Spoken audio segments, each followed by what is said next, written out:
Here are today's top stories. President Marcos Jr. calls on ASEAN leaders and partners to implement and expand the Regional Comprehensive Economic Partnership. The European Union releases 450,000 euros worth of humanitarian aid for communities affected by the earthquakes in Davao.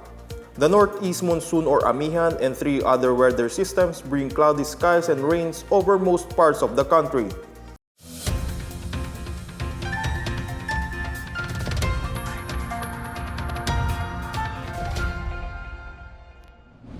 Good day, this is the Pna Headlines. I am John Dalistan. In Malaysia, President Ferdinand R. Marcos Jr. called on ASEAN leaders and partners to strengthen the implementation of Regional Comprehensive Economic Partnership or RCEP in the face of international economic and trade uncertainties. In his intervention at the 5th RCEP Summit on Monday, Marcos urged parties in the partnership to advance the expansion of the agreement. The President also underscored the need to empower businesses, especially micro, small, and medium enterprises, to understand and utilize RCEP as tool for trade and investment. Marcos said early expansion will not only deepen regional integration and reinforce supply chain resilience, but also shape ASEAN as a vital force in the global economy.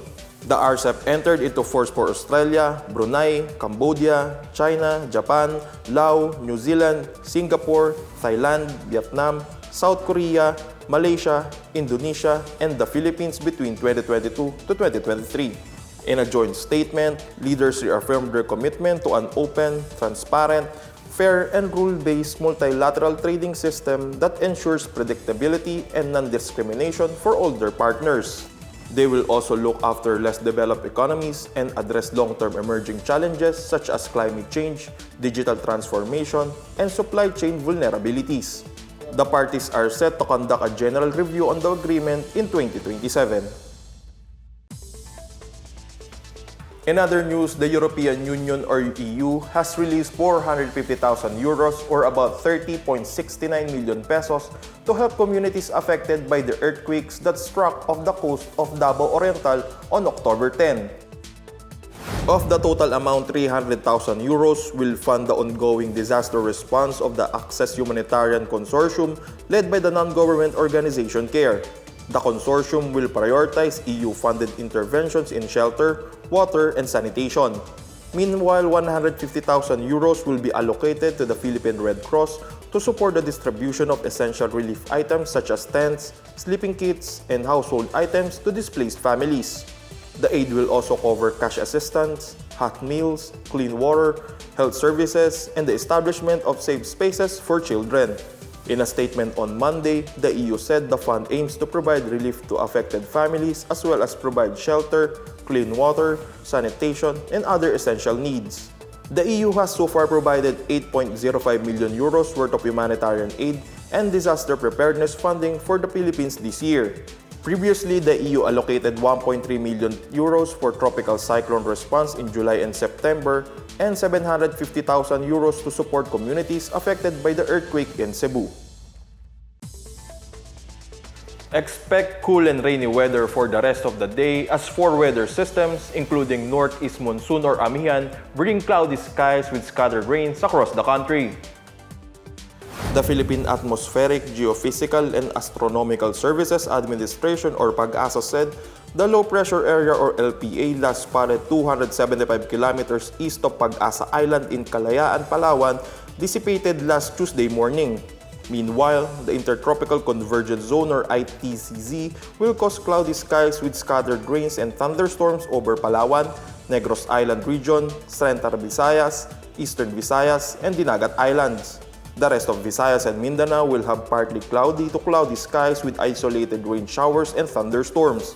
Batanes will experience cloudy skies with rains due to amihan, while the shear line will bring cloudy skies with scattered rains and isolated thunderstorms over Cagayan.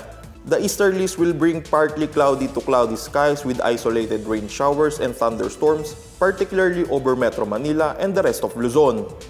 PAGASA declared onset of the amihan season on Monday. This after the Weather Bureau observed the strengthening of a high-pressure area over East Asia which caused northeasterly winds to surge over extreme northern Luzon.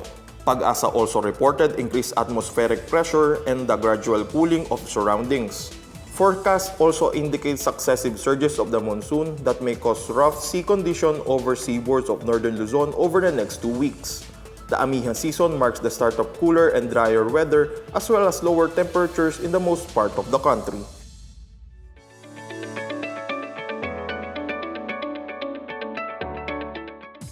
In our business news, the National Privacy Commission or NPC is investigating the alleged data breach that hit users of GCash.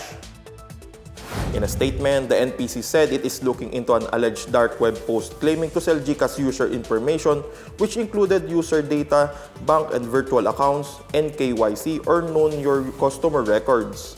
The NPC has ordered G-Exchange Incorporated, the operator of GCash, to explain and clarify the issue and will take action should the investigation confirm that the personal data of GCash users have been compromised. GCash has already denied the allegation data leak, saying a separate investigation showed that leaked data does not match its system. GCash assured that it's working closely with the Bangko Sentral ng Pilipinas, the NPC, and the Cybercrime Investigation and Coordinating Center to protect its system. Meanwhile, the Anti-Money Laundering Council or AMLC has honored Aurora Pacific Economic Zone and Freeport Authority or APECO for its role in helping the Philippines exit the Financial Action Task Force Gray List.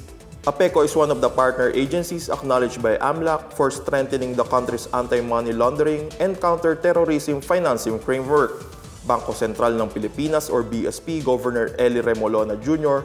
gave the award to APECO President and CEO Hil Taway in a ceremony held at the BSP Assembly Hall on October 24.